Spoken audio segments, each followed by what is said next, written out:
Hi, everybody. As you know, tomorrow is the day NASA will land the first rover on Mars in nearly a decade. It's called Perseverance, and I hope you're as thrilled about this mission as I am. Perseverance will search for signs of life, collect the first samples that will be returned by a future mission, and pave the way for human explorers. Today, I have the privilege to be speaking with Joel Hurowitz. Joel is associate professor and deputy principal investigator of the Mars PIXL instrument. That's PIXL, Yep. and he'll be talking about that later. Joel has granted us some time to talk to us about the mission. Joel, thanks for taking the time to speak with me. I can only imagine how excited and how busy you must be. So, how you Yeah, doing? I'm doing great. Thank you very much for the invitation. Yeah, you said it. I'm excited and nervous. It's like a bundle of all kinds of feelings right now. I bet. I can only imagine. And you were involved, if I'm not mistaken, with the Curiosity rover as well. Yeah, that's right. I was actually involved in the Spirit and Opportunity missions as a graduate student, the Curiosity rover mission when I worked at the Jet Propulsion Laboratory, and now as a professor at Stony Brook, I've been involved with the Perseverance rover mission. I've been working on this one since around 2012 when we first proposed the PIXL instrument to NASA. So this is kind of the culmination of not just, all the work we put into the PIXL instrument, but it sort of feels like I've been kind of working towards this moment for quite a long time. I bet. So Perseverance is the first rover to land on Mars since Curiosity back in 2012. Tell us what makes this rover so special.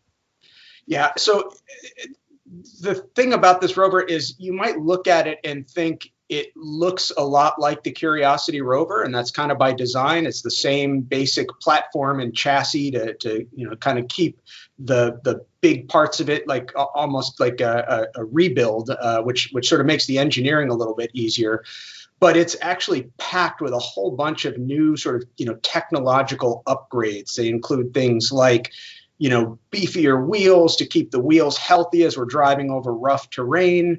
It's got terrain following radar that will assist us in landing more closely to where we want to land. And then the instrument package on board this rover is really designed to get up close and personal with rocks and study them at a level of detail that we've never really been able to do before. And it's that level of detail that we need in order to address the scientific questions that we're asking with this rover mission. Fantastic. And part of that is the PIXL instrument that I hope to get some information from you about as well. It sounds very, very exciting. Yeah.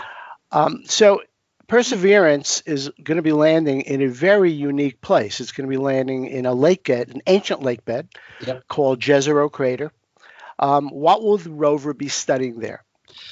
So the primary target of our investigation in Jezero Crater is the series of lake bed sediments that were laid down inside of this crater back when it was filled with lake water, something like 3.5 billion years ago. We think we can tell from orbit that at one time there was a crater on Mars, and after that crater formed, a river cut into the rim of that crater, delivering water into the crater, filling it up with lake water, and then that lake water exited through an outflow channel.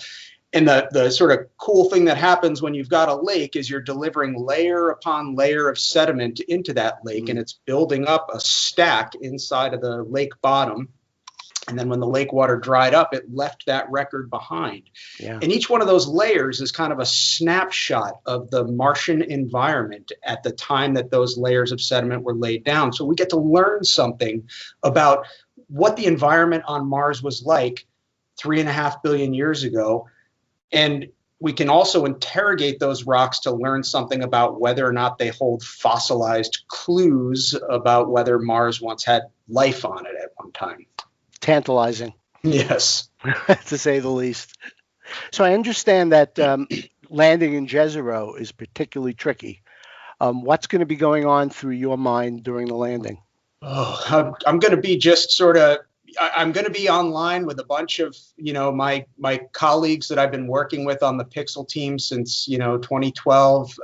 We're all going to be watching the NASA coverage, and I'm sure we're going to be, biting our nails and just listening for each one of those, messages that mission control gives you, parachute deployed, heat shield deployed, sky crane deployed, each one of those things as they all kind of count down, you feel a little more confident with each successful, milestone. So, I think we're going to be nervous, but, I have a lot of faith in the engineers that put that entry, descent, and landing system together, and I think we're going to do just fine. I'm sure you will. I'm rooting for you, as we Thanks. all are, of course. So tell us about your baby, the PIXL instrument. Yeah, so PIXL is an instrument that is out on the end of the rover's arm. And sort of at its most basic level, what it is it's a chemical analyzer. It tells us what is in the rocks, what they're made of, and we can use that information to learn something about the conditions that those rocks formed in, the conditions they experienced as they underwent burial and started turning, from loose sediment into the hard rock that we see today. And we can also use PIXL to look for the clues that microbial communities leave behind in the rock record with sort of chemical imprints as we scan the rocks that we deploy the instrument onto. So it's basically a chemical analyzer that allows us to learn something about ancient environments and whether or not those environments hosted life. Was there a similar instrument on Curiosity? So yeah, both the Curiosity rover and the Spirit and Opportunity rover carried an instrument that functionally did many of the same things. The big difference between what the older generations of analyzer did and what ours did is it's in the sort of footprint of the analysis. So the previous analyzers would basically get plopped down on a rock, and they would analyze something that was sort of had the footprint of maybe the base of my coffee cup. You'd get like sort of the average of everything under that circle. Our instrument analyzes at the resolution of a human hair. So we get a chemical analysis at that scale at every spot we travel along. And so what it allows us to do is basically build up maps of the chemistry of the rocks in front of us. That's like something like 100 microns or something like that. Exactly right. Wow. Our beam size is 125 microns. Wow. Yeah. That's amazing unto itself, just getting an X-ray beam. That's incredible. So what are you looking forward to learning with Perseverance? There's so many things that I feel like we're going to learn about Mars at this landing site.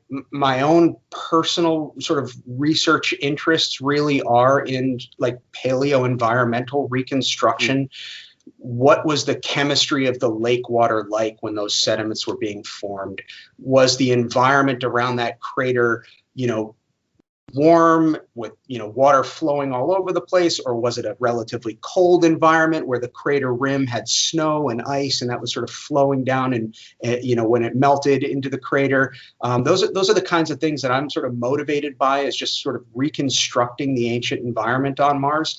And I like to think of that as sort of the first step that you have to take before you start asking questions about whether or not that was a place that was suitable for life.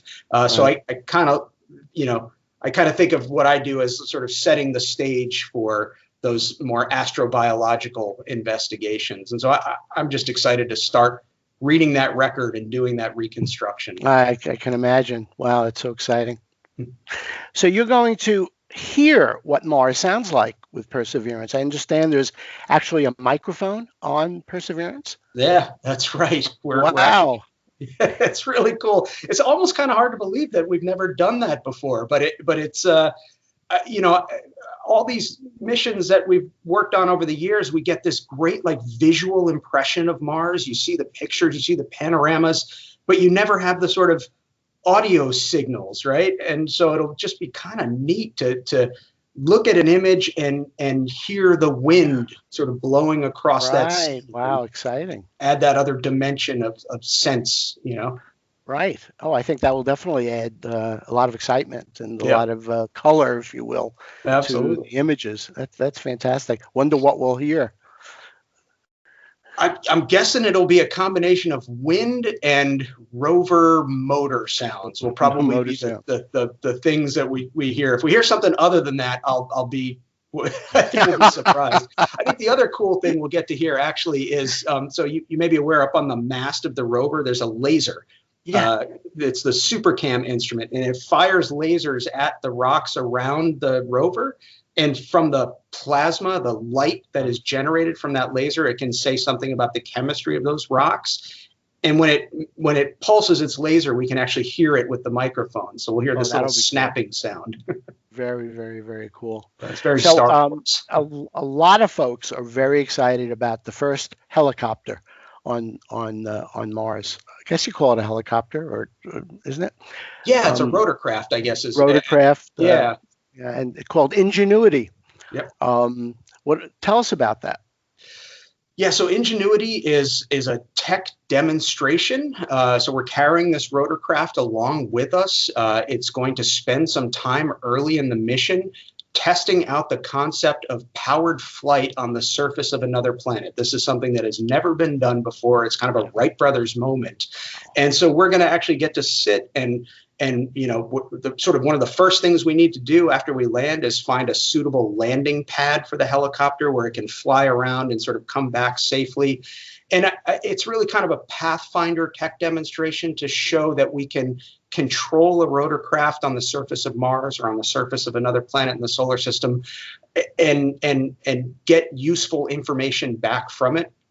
And I think if this works out well, my guess is that future missions to Mars, future missions to the outer solar system will likely include rotorcraft. Because one of the cool things about them is that they can traverse over longer distances, presumably, than a rover could in a shorter period of time. So if we can start packing rotorcraft with instrumentation, you can imagine surveys across the surface of other worlds, just collecting all kinds of juicy information. It's going to be so cool. Yeah. This mission is so exciting. I envy you.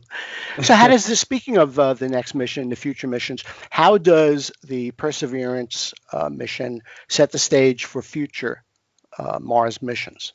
So we are kind of the first step in a couple of branches of NASA's further exploration of Mars. So you may be aware that the rover is carrying with it a coring drill.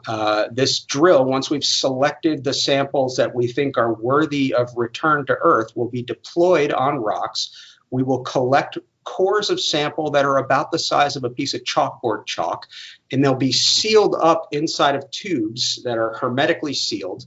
And when we've collected enough of them, we will place that pile of tubes on the ground for a future mission to come and pick up so that we can return those rock samples back to Earth to study them in labs here on Earth. So that's sort of one part of the future of NASA's Mars exploration that we're sort of laying the groundwork for. The other part is we're carrying with us a device called MOXIE, which is actually an oxygen generator. So it takes carbon dioxide out of the Martian atmosphere. Mars's atmosphere is mostly CO2, and it converts it into oxygen. And so it's another one of these sort of Pathfinder tech demos to show that we can actually generate oxygen on Mars for human astronauts if they, you know, arrive on Mars and need to start using the resources available to them to survive on the surface of that planet. Right. Wow, that's also amazing. Absolutely amazing. So is there anything else that you think our audience should know? I mean, just that we haven't covered. I'm trying to think. I think it's just going to be a really exciting adventure for everybody to follow along with. You know, especially tomorrow's landing events. It's going to be super exciting. And this rover, if it's anything like the rovers that have flown to Mars before, we should be operating this vehicle on Mars for, you know, 5-10 years. I mean, one thing that's really cool, and I think kind of ambitious about this mission is not only are we going to be exploring inside of Jezero Crater, But once we've completed that exploration, we actually hope to be able to climb up out of the crater onto the terrain around Jezero crater and then begin to explore that area as well. So there's sort Really? of Oh, all that's kinds of fantastic. interesting geology out there to check out as well. So it's going to be a long-term exciting mission of exploration. So I just hope everybody enjoys following it along. Well, wish you the best of luck. And you got an amazing team. You guys have done amazing work in the past and know you will with this one and going forward. So we're betting for you, rooting for you. And I want to thank you, Joel, for taking the time from your busy schedule. And really appreciate it. I know all my viewers will be very appreciative as well. Thank you So very much. It's been a real pleasure. thank you, sir.